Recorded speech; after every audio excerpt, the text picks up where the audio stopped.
Quand le genre qui est assigné à la naissance correspond au genre auquel s'identifie la personne, dans ce cas-là, cette personne est cisgenre.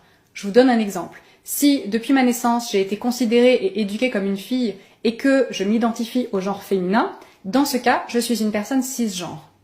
À l'inverse, si le genre qui a été assigné à la naissance ne correspond pas au genre auquel s'identifie la personne, dans ce cas, la personne est transgenre. Un autre exemple, si depuis ma naissance on m'a considérée et éduquée comme une fille, mais que je m'identifie au genre masculin, eh bien je suis un garçon transgenre. Ainsi, toute personne qui ne s'identifie pas au genre qui lui a été assigné à la naissance est une personne transgenre. Des personnes très différentes sont concernées par la transidentité, qui ne concerne pas que des individus ayant été assignés garçons à la naissance et s'identifiant au genre féminin, ou inversement. Effectivement, la transidentité concerne aussi des individus qui ne se sentent ni hommes ni femmes, ou qui se sentent plusieurs genres à la fois, ou même qui peuvent se sentir hommes un jour et un peu plus tard femmes.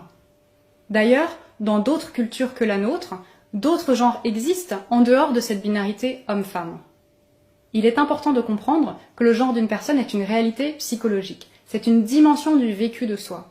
Et il peut être très douloureux pour une personne d'être vue comme appartenant à un autre genre que le sien. Petite précision, la transidentité n'a absolument rien à voir avec l'orientation sexuelle. Pourtant, on confond souvent les deux. De la même manière qu'une personne cisgenre peut être homosexuelle, hétérosexuelle, bisexuelle, pansexuelle, asexuelle, que sais-je encore, une personne transgenre peut elle aussi être homosexuelle, bisexuelle, hétérosexuelle, etc. Il convient aussi de distinguer les transgenres des travestis. Les travestis, typiquement, sont des hommes qui s'habillent en femmes ou inversement des femmes qui s'habillent en hommes sans qu'ils ne s'identifient au genre qu'ils représentent par leurs vêtements. Les personnes trans ont une façon différente de vivre et d'exprimer leur genre, ce pourquoi elles rencontrent énormément de difficultés dans la société à cause de la transphobie qu'elles subissent. Elles sont victimes de violences physiques, morales et aussi de discrimination. Donc de la même manière qu'il est urgent de changer de regard sur l'autisme, il est aussi urgent de changer de regard sur la transidentité. Merci pour votre attention et on se retrouve la semaine prochaine pour la